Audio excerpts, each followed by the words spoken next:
In this series of 4 videos, I'll be going through the reading questions for Paper 2 of the GCSE English Language exam with AQA. This is an exclusive practice paper that cannot be found anywhere else. New papers are always essential to build resilience and confidence. Please note that this video or any others are not advertisements or endorsements for any places mentioned for the purposes of education, and that I am not affiliated with any locations, events or places referred to. If you are eager to revise Paper 2 Question 5, then please check out videos 45, 46 and 47, all about non-fiction writing and how to write effective articles. The link to source A is in the description box below. In this video, we're looking at Paper 2 Question 2, which is all about writing summaries, but also being able to compare 2 extracts together. The question that we are interested in answering in this video is this one. Write a summary of the different sights seen at Peckforton Castle and the Asylum for the Houseless Poor, 8 marks. Because this is a comparison question, it's always useful to draw yourself a table like this and put each article on one side of the table. That reinforces visually that you are comparing. Peckforton Castle is source A and the Asylum for the Houseless Poor is source B. In order to answer this video, we of course have to read the articles. So we're going to start with source A. In this article, written by Alex Plim, he reviews a luxurious hotel in Cheshire called Peckforton Castle. A few hours earlier, we had arrived at Peckforton Castle via a maze of country lanes. As we rounded the final corner, our eyes stumbled across the hotel's brooding arched entrance, along its slender Gothic windows and down to its parched moat, and for a brief moment we were Hermione and Ron arriving for our first term at Hogwarts. It is now a Grade 1 listed building, replete with innovations from the modern age. Inside, the foyer is guarded by a fantastically effulgent suit of armour that jigs in the playful light of the great fire. The bedrooms are impressive. Ours was big enough to host a gymnastics competition, and we spent our first half hour participating in the spot of hotel room Olympics, complete with coat hanger fencing and toilet roll bowls. The thrill of it was all exhausting, but Peckforton had that covered with its tranquility spa, where guests can be relieved of the stresses and strains caused by overexcitement. Peckforton's other trump card is its cuisine. In both the 2010 Brasserie and the 2 AA Rosette 1851 restaurants, where I expanded my gastronomic lexicon by discovering that roast pain jus actually means gravy. It was the hotel's morning repast that really captured my heart though. I see an all-you-can-eat buffet as a thrown gauntlet, and here every foodstuff you could wish to meet post-slumber is piled into neat mountains waiting to be devoured. So if we go back to our question, obviously this is source A, we can only write in the blue side of the table so far. I would encourage you to maybe bullet point 3 things that you learn about the castle in terms of what you could see if you visited, in order to start beginning to make that comparison with source B. So I would pause the video now, perhaps think about listing 3 things that you learn about the castle or the hotel as it is now, and bullet point them in that table, and we'll discuss that in a second. In order to make the comparison, we obviously have to read source B. Source B is the Victorian extract written by Henry Mayhew, and here he writes about an asylum for the poor situated in Playhouse Yard in London. A vagabond is someone who wanders from place to place without a home or job. As we're reading this, I want you to bear in mind what the question is, and I want you to think about why this asylum is different to the Peckforton Castle Hotel that we read about a second ago. So Henry Mayhew in Victorian London says, "There is a world of wisdom to be learnt at the Asylum for the Houseless Poor. Those who wish to be taught in this should pay a visit to the Playhouse Yard and see the homeless crowds gathered about the asylum, waiting for the first opening of the doors, with their bare feet blue and ulcerous with the cold, resting for hours on the ice and snow in the streets, and in the bleak stinging and wind blowing through their rags. To hear the cries of the hungry, shivering children, and the wrangling of the greedy men, scrambling for a bed and a pound of dry bread, is a thing to haunt one for life. There are 400 and odd creatures utterly destitute, mothers with infants at their breasts, fathers with boys holding by their side, the friendless, the penniless, the shirtless, shoeless, breadless, homeless, in a word, the very poorest of this, the very richest city in the world. The Asylum for the Houseless Poor is the confluence of the many tides of poverty that, at this period of the year, flow towards the metropolis. brickmakers, agricultural labourers, garden women, and many such vocations are labours that admit of being performed only in the summer, when indeed the labourer has the fewest wants to satisfy. The privations of such classes, then, come at a period when even the elements conspire to make their destitution more terrible. As I always say to students, you don't have to know every single word to understand what you're being told. So you need to get the gist of this. Do you think this is a pleasant place or a nasty place?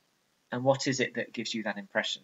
It's obviously winter, which is why in that second paragraph, Henry Mayhew was talking about how nature also seems to be punishing these poor people in London in Victorian England. So we go back to our question. We now have two very different places being described to us, Peckforton Castle and the Asylum. So you can now fill in the right-hand side of this column, of this table, to do with what you learn about the Asylum based on what you would see if you went there. What is it like? And then once you've got your bullet points in both sides of the table, you are then in a position to start making a comparison. So in this article here, I would just pause the video and perhaps bullet point 3 things that you would summarise what this place is like, what you would see. Once you've done that, you might have a table that looks like this.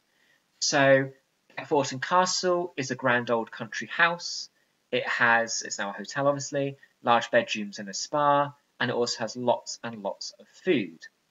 On the other hand, choose our connective there of contrast, on the other hand, the Asylum is visited by people in poverty who wear basic clothing, and there are also poor conditions inside as well. So we have two very different places, which gives you two very different depictions, really, two very different sights that you would see if you went to any of these places. The next thing we have to do, and you should do this in the exam, is you should obviously make reference to the text. You need to quote.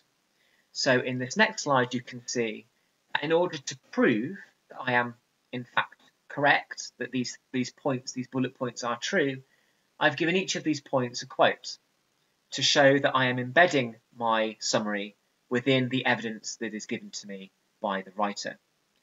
You can see, I'm not going to go through it, but you can see how each of those quotes in brackets reinforces the truthfulness of the bullet point. For example, I say the bedrooms are large, and that's, the writer says, big enough to host a gymnastics competition. So the quotes reinforce my accuracy, but also helps to base my summary within the text itself. The last thing we have to do for this summary question is to think about inference.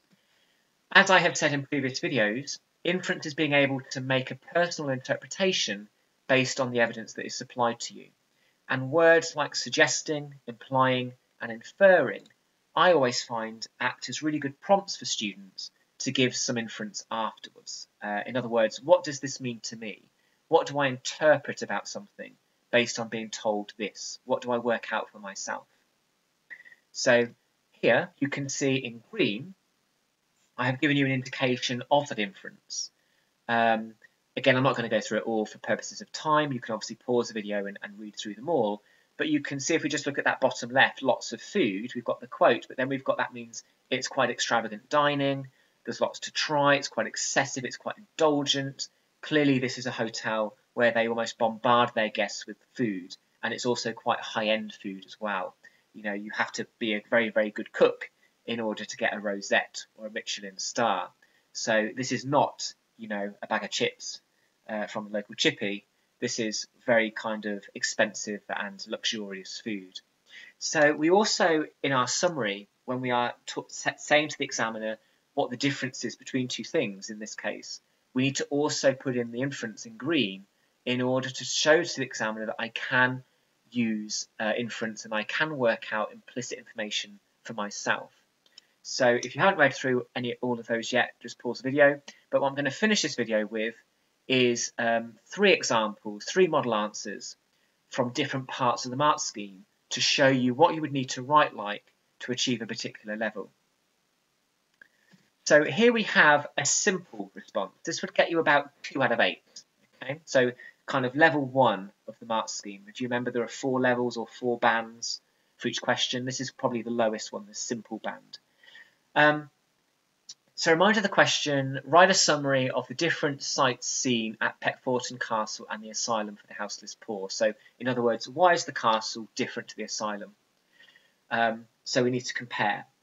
The student writes, Peckforton Castle is used as a hotel, but the asylum is a place where poor people go who have nowhere else to live. Peckforton Castle is more expensive and nice, but the asylum is crowded and not as clean. They're comparing. That's true. They have got a little bit of inference in there. They've interpreted it correctly, but there's no evidence. And the inference that they do give as well is quite basic, isn't it? It's quite simple. So if you could write that, that's going to get you about 2 marks, which is better than nothing, of course. But if you're looking to get what I would call a comfortable grade 4, or a grade above a grade 4, then obviously you would need to go into a little bit more detail. This next example is approximately 4 out of 8, so half marks. And this is probably now a grade 4, maybe a grade 5 standard. Okay, so see how this is different. Peckforton Castle is presented as a luxurious and extravagant country mansion because of its arched entrance, which suggests it's a very grand place to stay for a holiday. There is also extensive food on offer, which are piled into neat mountains, suggesting that people go to the castle to eat lots of different food, which is all beautifully presented. Whereas people go to the castle for leisure or a holiday, the people go to the asylum in source B because they have nowhere else to go. They are homeless and have rags for clothes and are very cold. The asylum is crowded and cramped as people scramble for a bed. Unlike the castle, the asylum has poor and basic food, such as dry bread. So this would get you about 4 out of 8 now. It's quoting, the quotes are concise and short, which is good. There is a greater degree of confidence in the inference. They've also used that word whereas, showing that they can in fact compare. So if you're looking to get half marks, or a grade 4, maybe a grade 5, then this is the summary that you would have to write in relation to this question.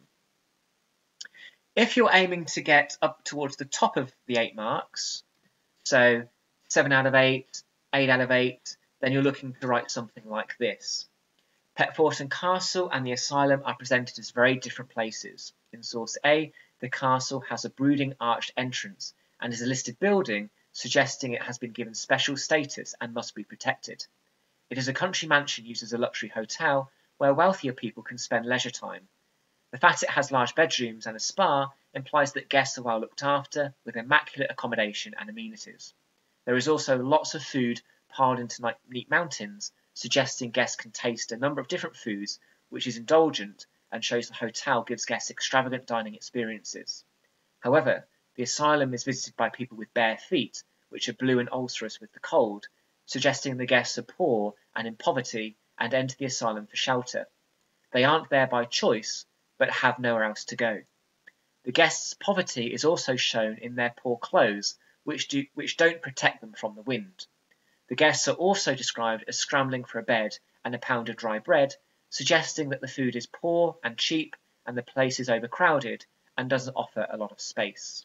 So that would get you towards the top of the mark scheme, maybe 6 or 7 out of 8 perhaps even 8 out of 8. But you can see it's much more detailed. Again, the quotes are concise, they're comparing, but they're also being able to give us quite confident and perceptive inferences. In other words, they've read the article and they are able to summarise in their own words, in a lot of detail really, what that place is like, what they think it's like, how it is presented to them. So that is paper 2, question 2, the summary question in this exclusive past paper that cannot be found anywhere else. Again, important to compare, use quotes, inference, and make sure that you go into detail with your own interpretations.